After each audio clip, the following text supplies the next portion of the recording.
연합인포맥스 그 선임 기자 워싱턴이 선재규입니다. 오늘이 2020년 9월 11일 금요일입니다.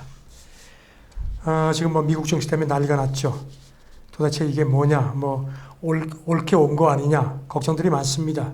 그래서 오늘은 그 월가 그 전문가들이 이번 그 미국 그 증시 상황을 어떻게 보는지를 좀 한번 정리를 해봤습니다. 크게 보면 이런 것 같습니다. 굉장히 상황이 안 좋지만 닷컴 거품 그 빠질 때하고 그때하고는 상황이 다르다. 그런 약간은 좀 낙관적인 그런 얘기들이 많고요.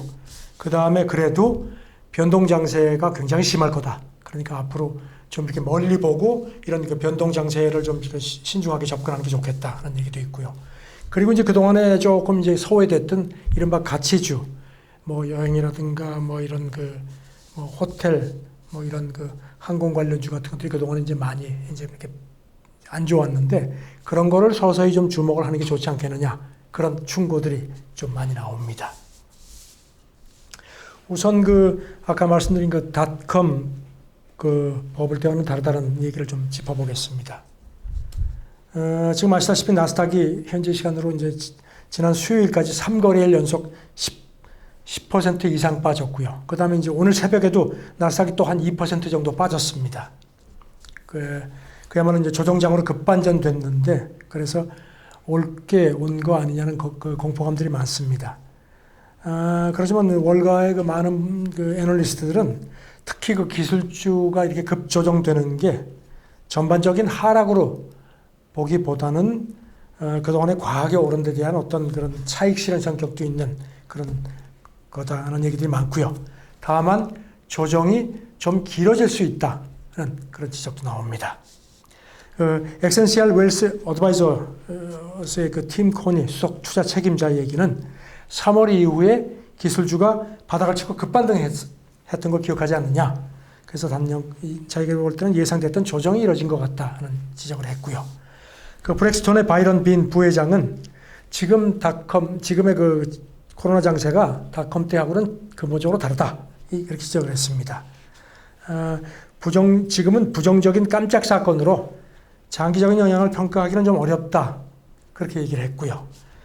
싱크마켓 애널리스트는 몇 주 전쯤 조정이 왔으면 정상적인데 그게 좀 늦게 온 거라고 자기는 본다. 하면서 닷컴 거품 때하고는 다르다고 또 얘기를 했습니다. 솜버그 인베스트먼트 매니지먼트 애널리스트도 최근 투매는 시장의 전형적인 주고받기라고 자기는 본다. 그러면서 어떤 대세 전환점이라는 생각은 하지 않는다. 이렇게 얘기를 했습니다. 그리고 기술주가 지금 이렇게 많이 좀 주저앉지만 최상위 고품질 기술주는 여전히 수익률이 높다. 그리고 또 연준도 지금 저금리 기조를 계속 뒷받침하고 있기 때문에 따라서 주식시장이 전반적으로 아직은 매수세라고 자기는 본다. 이렇게 지적을 했습니다.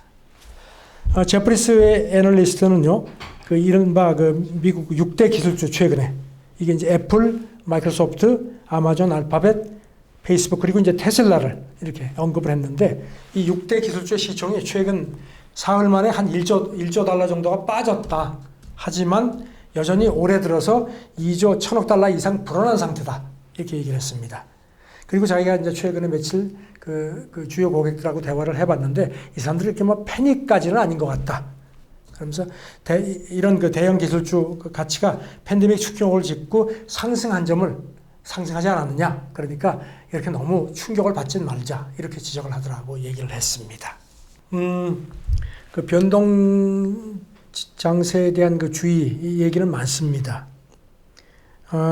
닷컴 버블 때하고는 다르지만 변동성은 그때에 비해서 훨씬 더 커질 수 있다. 이런 얘기들입니다. 골드만삭스가 어떻게 이제 분석을 했냐면요. 지금 S&P 지수하고 이른바 공포지수, 빅스, 이 지수가 같이 올라간다. 이건 굉장히 이례적이다. 왜냐하면 이제 S&P 지수가 뛰면 이제 공포지수는 이제 떨어지는 게 정상적인 장세는 그게 이제 하나의 예인데 그렇지 않다는 겁니다.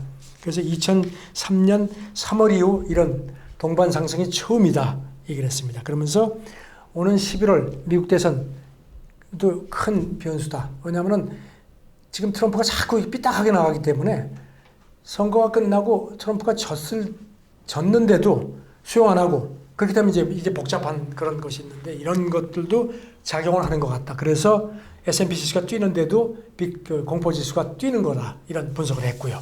오늘 새벽에는 브랭록 관계자가 이런 얘기를 했습니다. 미국 부양책 협상도 좀 지지부진하고 그다음에 코로나 확진자가 미국에서 아직까지 줄지 않고 있는 상황이다.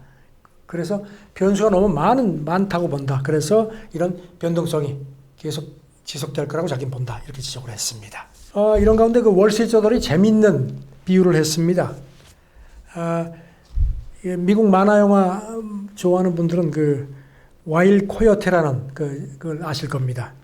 이 아주 총알처럼 빨리 달리는 이제 새 로드러너를 보고선 이제 얘가 막 죽어라고 쫓아다니는데 그러다가 이제 영화에도 그 보면 이제 갑자기 막 죽어라고 가다가 보니까 갑자기 이제 앞에 로드러너는 없는데 자기가 보니까 밑바닥이 없는 겁니다. 그러다 뿅 하고 떨어지는 이제 그런 그래서 막 그냥 깔깔거리고 웃는데 그런 상황이 지금 비슷한 상황이다 이겁니다. 그러니까 정신없이 장세만 보고 쫓아가지 말고 가끔 밑바닥도 보라는 겁니다. 그래서 그 와일 코요테 신세가 되지 않도록 조심을 해라 이런 얘기를 했습니다. 그 블루존 웰스 어드바이저 그 창업자는 이렇게 얘기를 했습니다.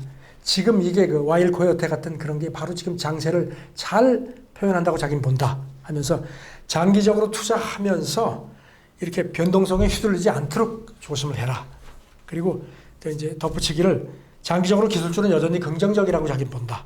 그러니까 기술주 투자에 너무 이렇게 위축되지 말라 이런 얘기도 했습니다. 그 대신 물론 이제 종목은 잘 살펴보라는 얘기도 덧붙였습니다. 아까 그 가치주에 다시 눈을 돌리는 게 좋겠다는 이제 얘기들이 나왔다고 말씀드렸는데요. 그런 그걸 좀 짚어드리겠습니다. 아무래도 지금 기술주는 그동안에 많이 올랐고 뭐 아직까지 그런 뒷받침 된다고 하지만 그래도 기술주는 지금 그동안에 너무나 많은 주목을 받았기 때문에 조금 좀 이렇게 이제 좀 뭐랄까 이제 어떤 희소성이 좀 떨어졌다는 그런 얘기입니다. 그래서 제니 몽고메리 스콧 매널리스트는 이렇게 얘기를 했습니다. 가치주 반등이 시작됐다고 얘기하기는 너무 이른 것 같기는 하다. 하지만 추이를 잘 지켜봐라 이렇게 얘기를 했습니다. 그러면서 가치주가 조금씩 이제 좀 기지개를 펴는데 이거는 굉장히 좋은 신호다. 왜냐하면 경기 회복에 대한 투자자 신뢰라는 걸 뒷받침한다는 얘기가 될 수 있다. 그런 아주 긍정적인 선행 지표라고 자기는 본다. 이렇게 얘기를 했습니다. 그러면서 코로나 충격이 특히 심했던 여행, 숙박, 항공 관련주들이 기지개를 켜고 있는데 이거를 잘 봐라 했습니다. 이 사람은 크루즈 회사인 카니발 주식이 최근 3, 5일 사이에 한 10% 정도 이제 반등했다는 겁니다. 그동안에 이거 뭐 엄청나게 빠졌죠. 델타 항공도 좀 뛰었고, 그 다음에 이제 부동산 이제 주들도 조금씩 반등하는데, 이런 것들이 뭔가 추세가 이렇게 바뀐다는 그런 어떤 걸 뒷받침을 하니까 이런 걸 조심을 잘 봐라.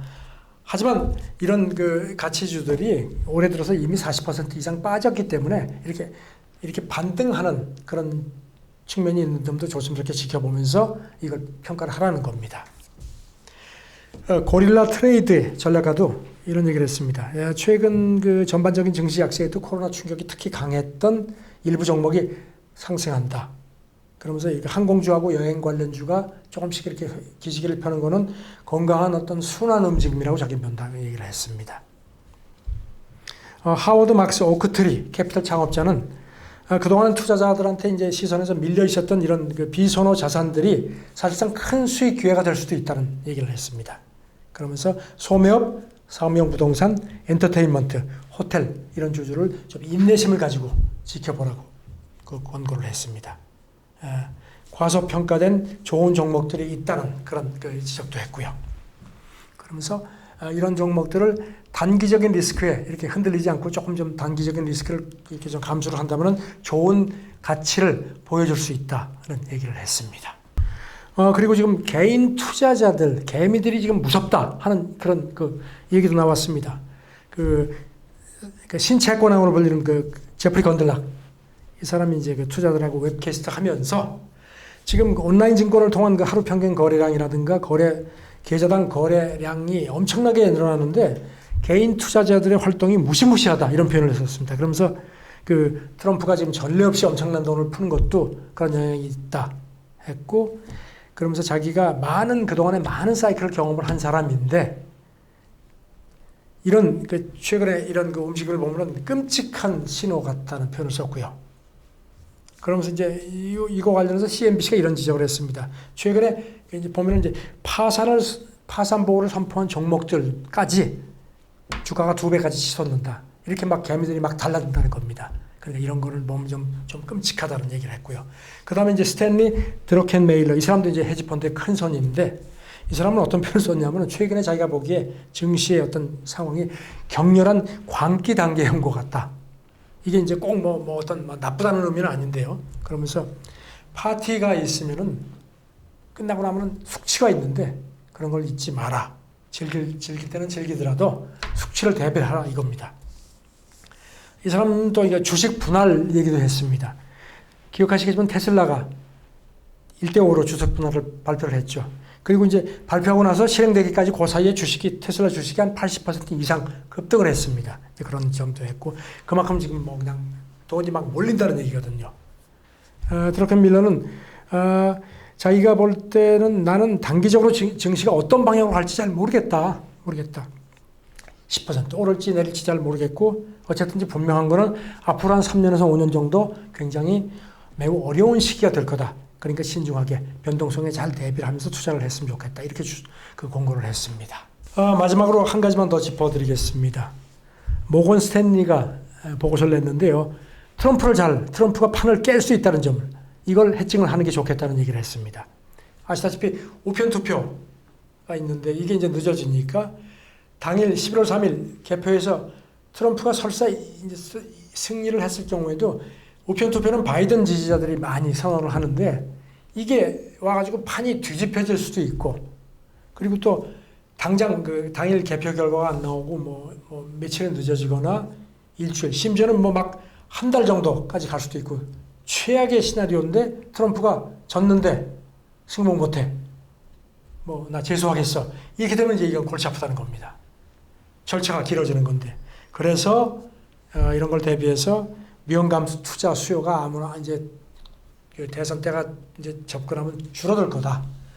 미국 국채에 좀 이렇게 분산 투자하는 게 어떤 해칭이 되는 거고, 또 금리 상품이나 환 해칭 같은 것도 나쁘지 않다고 본다. 이런 얘기도 했습니다. 그러면서 이런 것들이 현 시점에서 해칭에 굉장히 싸게 해칭할 수 있는 거라고 자기들은 본다. 이 얘기를 했습니다. 참 복잡합니다. 복잡하고. 그런데 좌우지간 닷컴 버블 때와는 다르다고 하는데 그래도 변동성은 계속 그때보다 훨씬 더 늘어날 수 있다는 얘기도 나오고, 그러니까 개인 투자자들이 이렇게 막 달려드는 데 대한 걱정들, 큰 손들이 그런 얘기도 했는데, 너무 공포감은 갖지 않지만 변동성 조심하면서 조금 더 멀리 보고 투자했으면 좋겠다는 그런 공부들이 많은 것 같습니다. 참고가 되셨으면 합니다. 감사합니다.